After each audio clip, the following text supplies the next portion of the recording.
Hyderabad special అసలైన దమ్ బిర్యానీ చేయాలనుకుంటున్నారా? ఎలాంటి ప్రెషర్ కుక్కర్ యూజ్ చేయకుండా అయితే రండి, నేను చూపిస్తాను.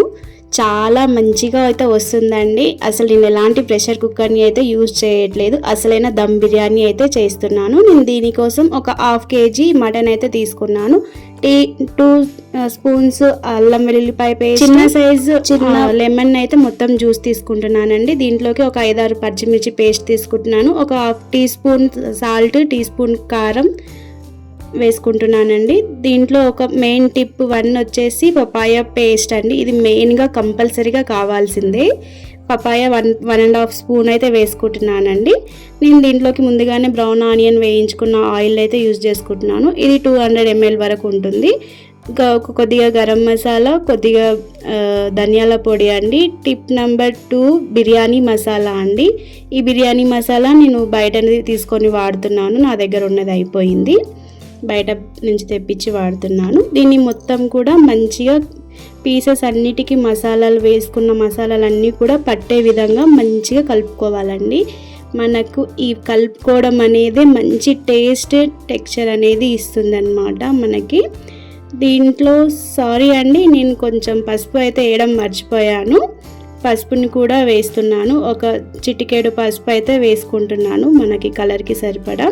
పసుపుని కూడా వేసుకొని మంచిగా ఒక 5 minutes వరకు మంచిగా పీసెస్ అన్నిటిని ప్రెస్ చేసుకుంటూ మంచిగా కలుపుకోవాలండి. దీంట్లోకి ఒక పిడికెడు వరకు బ్రౌన్ ఆనియన్ తీసుకుంటున్నాను. బ్రౌన్ ఆనియన్ కూడా క్రష్ చేసుకొని వేసుకోవాలండి. దీనివల్ల మనకి మంచిగా ఫ్లేవర్ అయితే వస్తుంది. దీంట్లోకి పుదీనా, కొత్తిమీర కూడా వేసుకుంటున్నానండి. సగం సగం అయితే వేసుకుంటున్నాను, మిగిలింది కొద్దిగా పక్కన పెట్టుకుంటున్నాను, మనకి చివరన కావాలి. దీంట్లోకి హోల్ గరం మసాలా దినుసులు అయితే వేసుకుంటున్నానండి. వీటన్నిటిని కూడా వేసుకొని మరో 2 నిమిషాలు అయితే మంచిగా కలుపుకోవాలండి. మనం ఎంత మంచిగా కలుపుకుంటే మనకి ముక్కలకు అనేది అంత మంచిగా మసాలా అయితే పట్టుకుంటుందన్నమాట. ఇలా మొత్తం కలుపుకున్న తర్వాత మనం దీనిపైన ఒక మూత పెట్టేసుకొని పక్కన అయితే పెట్టుకుందామండి. ఒక 2 hours పాటు ఫ్రిడ్జ్లో మ్యారినేట్ చేసుకుందాము, లేదంటే బయట కూడా పెట్టుకోవచ్చు, అది మీ ఇష్టం. దీనికోసం ఈ సైజులో బౌగాన అయితే తీసుకున్నానండి. కొంచెం వెడల్పుగా ఉండాలి. మనం ఇందాక నానబెట్టుకున్న మటన్ అయితే ఉంది కదా, దాన్ని కూడా తీసుకొని వచ్చి మొత్తం స్ప్రెడ్ చేసుకోవాలి. బౌగానలో మొత్తం బౌగానికి అంటుకునే విధంగా మొత్తం కూడా స్ప్రెడ్ చేసుకోవాలండి మంచిగా. దానివలన ఏమవుతుందంటే మనకి ముక్క అనేది ఆయిల్లో ఫ్రై అయినట్టుగా మంచిగా కలర్ అయితే వస్తుందన్నమాట. ఇక్కడ నేను చూపిస్తున్న విధంగా మొత్తం స్ప్రెడ్ చేసుకోవాలండి. నేను ఒక కప్పు వరకు పెరుగునైతే తీసుకున్నాను, పెద్ద కప్పే అండి. దీన్ని మజ్జిగలాగా చేసుకొని ఇట్లా పోసుకోవాలండి. మనం ఇలా స్ప్రెడ్ చేసుకోవాలి, కలపకూడదు. నేను ఇక్కడ చూపిస్తున్న విధంగా స్ప్రెడ్ చేసుకోవాలండి. ఇది కూడా ఒక టిప్.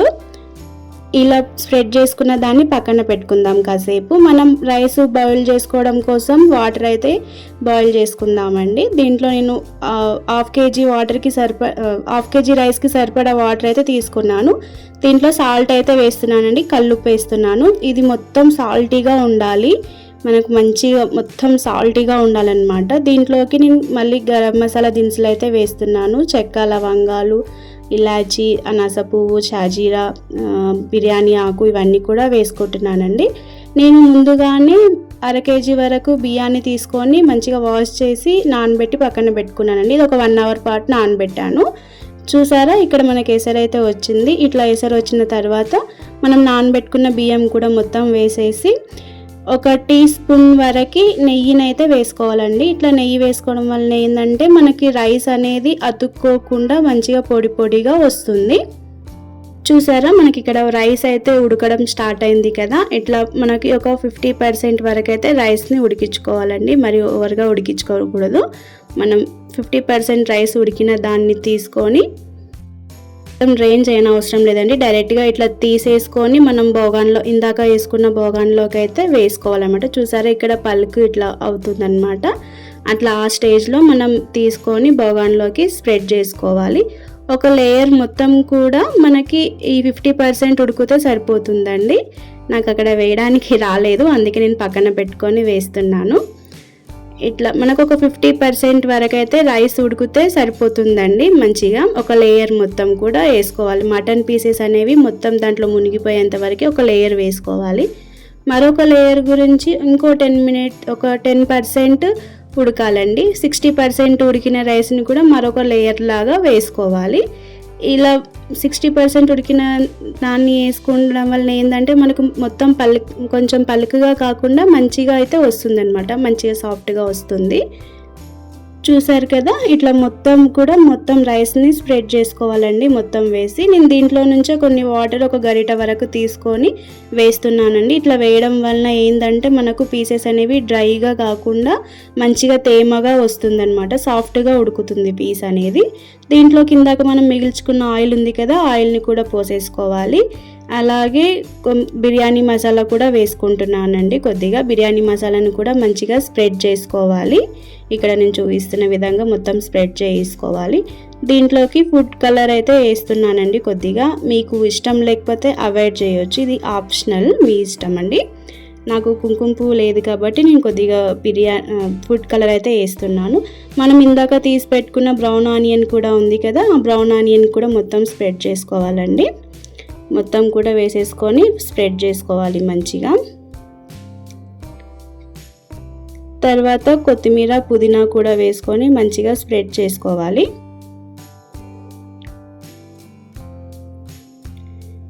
దీనికి మనం చపాతీ పిండి ఉంటుంది కదా, చపాతీ పిండిని కూడా ఇట్లా నేను చూపిస్తున్న విధంగా మొత్తం దమ్ గురించి అండి ఇది ఇట్లా పెట్టుకోవడం అనేది. ఇట్లా మొత్తం కూడా బోగాన చుట్టూ మొత్తం స్ప్రెడ్ చేసుకోవాలి పిండిని. ఈ విధంగా నేను చూపిస్తున్నాను కదా, అట్లా మొత్తం స్ప్రెడ్ చేసుకోవాలి. తర్వాత మనం టిష్యూస్ ఉంటాయి కదా, టిష్యూస్ని కూడా మొత్తం దాంట్లో మంచిగా పెట్టేసుకోవాలండి బిర్యానీలో. ఇదేంటంటే ఎక్స్ట్రా ఆవిరి అనేది బయటకి పోకుండా మంచిగా హోల్డ్ చేస్తుంది దానిలో. దీనిపైన కొంచెం స్టిఫ్గా ఉండడం కోసం కొంచెం లైట్గా వాటర్ చిలకరేయాలండి. అంతే, క్యాప్ పెట్టేసుకొని కొంచెం గట్టిగా ప్రెస్ చేసి పెట్టుకోవాలి. దీన్ని మనం డైరెక్ట్గానే ఒక 10 నిమిషాలు హై ఫ్లేమ్లో పెట్టాలండి. ఇది డైరెక్ట్గా పెట్టేస్తున్నాను. కొంచెం బౌగాన అనేది మంచిగా హీట్ అయ్యి మంచిగా ఒక 10 మినిట్స్ వరకు ఉడుకుతుంది అనేసి. తర్వాత మనం దాన్ని తీసేసి ఒక పెంక అయితే పెట్టుకొని అది హీట్ అవ్వనివ్వాలి. అది హీట్ అయిన తర్వాత మీడియం ఫ్లేమ్లో మనం దాన్ని ఉడికించుకోవాలండి. మంచిగా బౌగాన పెట్టుకొని 15 మినిట్స్ ఉడికించుకోవాలండి మీడియం ఫ్లేమ్లో, గుర్తుపెట్టుకోండి. తర్వాత 15 మినిట్స్ మొత్తం సిమ్లో ఉంచేసి ఉడికించుకోవాలన్నమాట.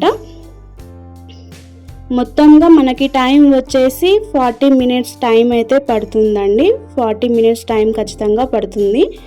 10 minutes high flame, 15 medium flame, 15 minutes SIM అన్నమాట. చూసారా ఎలా వచ్చిందో ఆవిరి తీస్తే మొత్తం మనకు ప్రెషర్ కుక్కర్లో వచ్చినట్టుగా వచ్చింది కదా. చూడండి ఎంత బాగా వచ్చిందో, పలుకుగా మంచిగా.